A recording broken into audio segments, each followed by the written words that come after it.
A couple more questions, then I'll let you go. William Zepeda is fighting Tevin Farmer.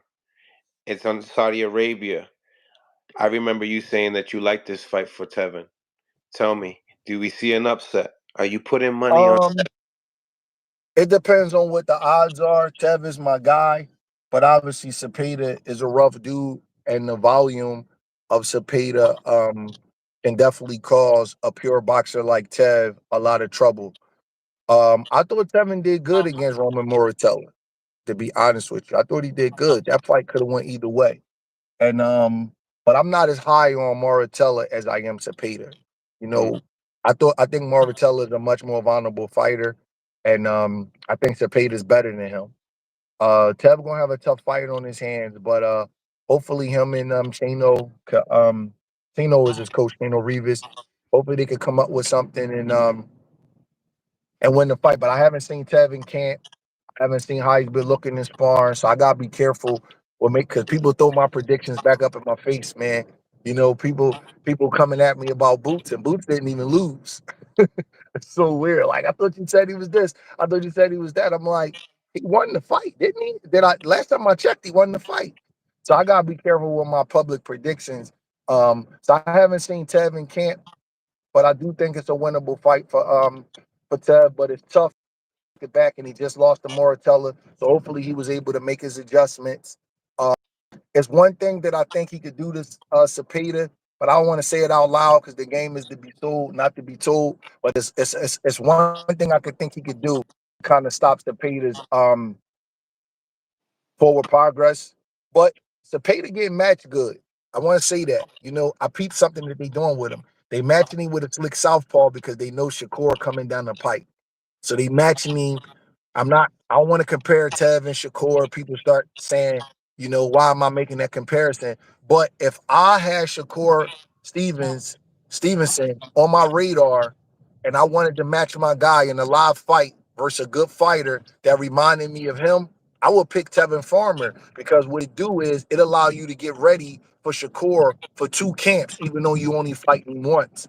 So whoever is matching William Cepeda, they doing a very good job. And if he looks real good against Tevin Farmer, it will increase his chances against Shakur. And if he struggle with Tevin Farmer, then it's like, well, we might not mess with Shakur now. You know what I'm saying? So it's giving them a barometer of how he would deal with a slick southpaw. So I really like that matchmaking right there. I see what they're doing. That's very smart.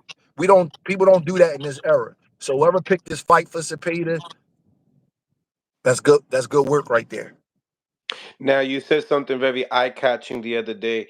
You said that when it comes down to William Cepeda versus Shakur Stevenson, which is rumored to be February 22nd. You said it could get so close that it probably whoever the judges is who's going to win the fight. Can you elaborate a little bit upon what you said on Sunday? Those words. I think he froze up. Hold on, Brett. Hold on, Brett. You're going through like a spot where there's not a lot of signal. So I want to Can make you sure. hear me now? Yep, yep. You're better now. Yep. All right.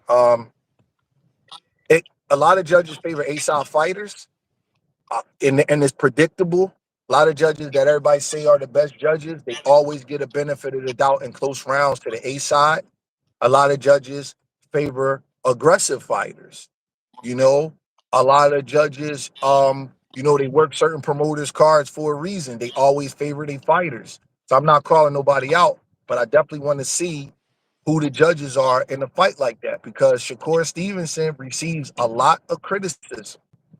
Unfortunately for the young man, I like him. I think he's a cool guy, but a lot of people don't like Shakur. A lot of people say a lot of bad stuff about a guy that's undefeated and won titles in three divisions.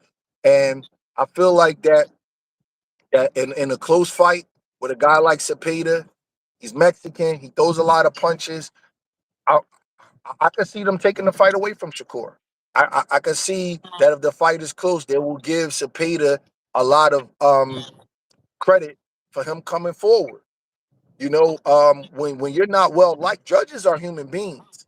You know, so when I see a guy that's really like not well liked, I watch to see how the scorecards start looking for him. And in the past year or so, Shakur Stevenson has been receiving a lot of criticism, and I'm like, damn, why don't nobody like the kid? He's a tremendous boxer. And when I see that, I always say, you know what? Boxing world is ready for that guy to lose.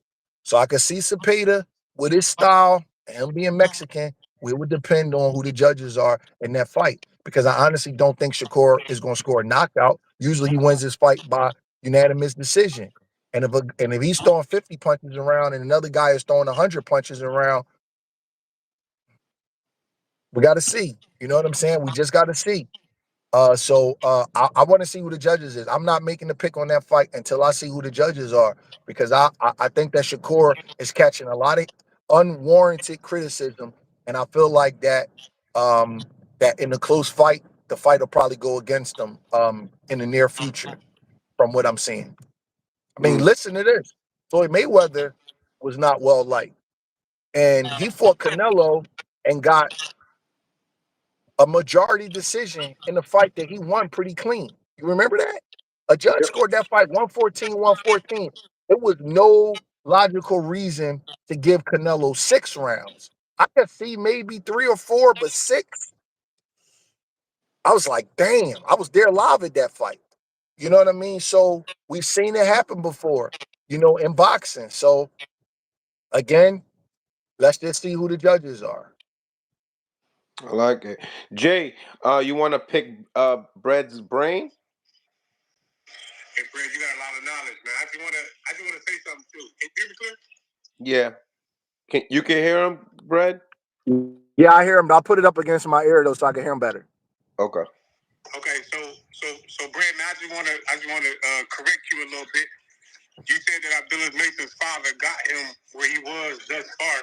Normally, I don't pop my shit on here because what you say can be, misconstrued, right? But I gotta go ahead and poke my chest out on this one. I trained Abdullah Mason and the Mason brothers since Abdullah was about 11 or 12.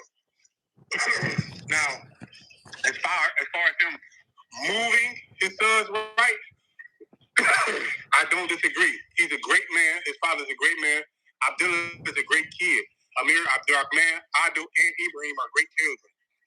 However, I've been training them since they were 12, and we had some falling outs, and we went our separate ways.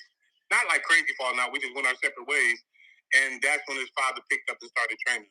I just want to throw that bug in your ear just so you knew, because a lot of people look at me like a pad man, but they don't know that I was the reason why Montana was where he was.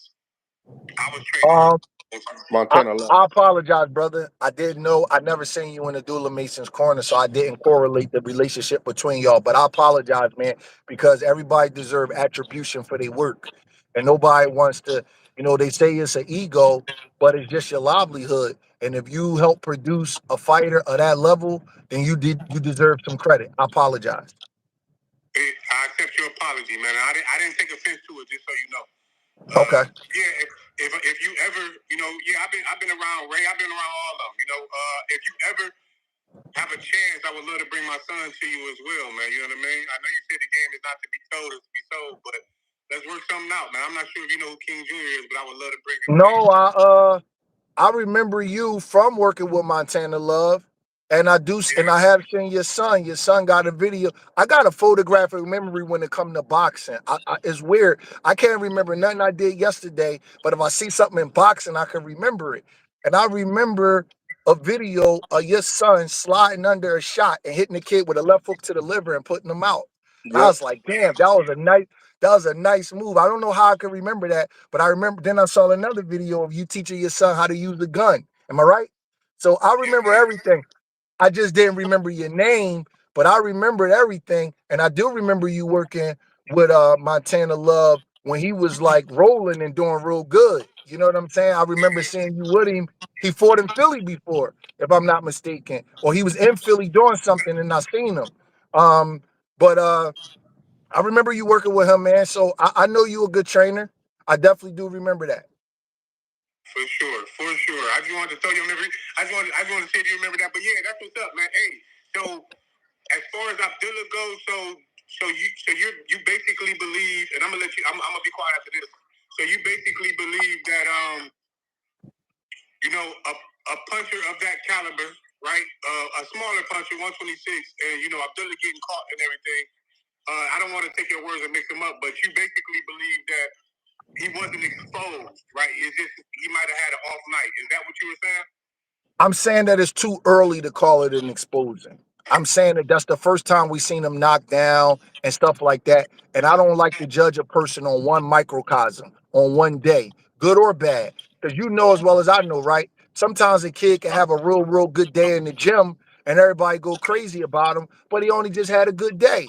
And then sometimes a kid can have a bad day in the gym and everybody go say that he's not the goods and it was just that day. So I don't want to go too crazy with the criticism of a kid because he got dropped a couple of times because he still did score a second round knockout.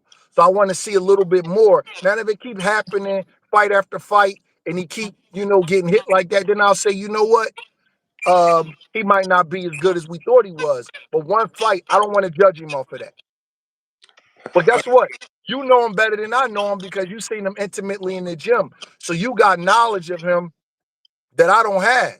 You know what I mean? That's one of the reasons why I'm so high on Boots is because I seen Boots in the gym and I seen him day after day spar light heavyweights, super middleweights, and just be a dominant fighter. I've even seen him display defense that the world hasn't seen him display in real fights. So when people say I'm overrating him, it's not that I'm overrating him. I seen things in him that the world hasn't seen. So you probably seen things in Abdullah Mason that I haven't seen. So you actually are a more credible judge of Abdullah Mason than I am because I just seen him in the fights. I haven't seen him behind the scenes in the gym. See how often he gets beat up in the gym or beat other people up. I haven't seen all that kind of stuff. So, but to answer you directly for right now, I don't want to say that the kid got exposed. I'm just gonna say that he probably rushed his work a little bit and ran into some shots. Understood. Well said, man. Well put. All right. Well said. Breadman, I appreciate you for tapping in with us today, man. This was definitely a pleasure, man. I really appreciate it. To the next one, man.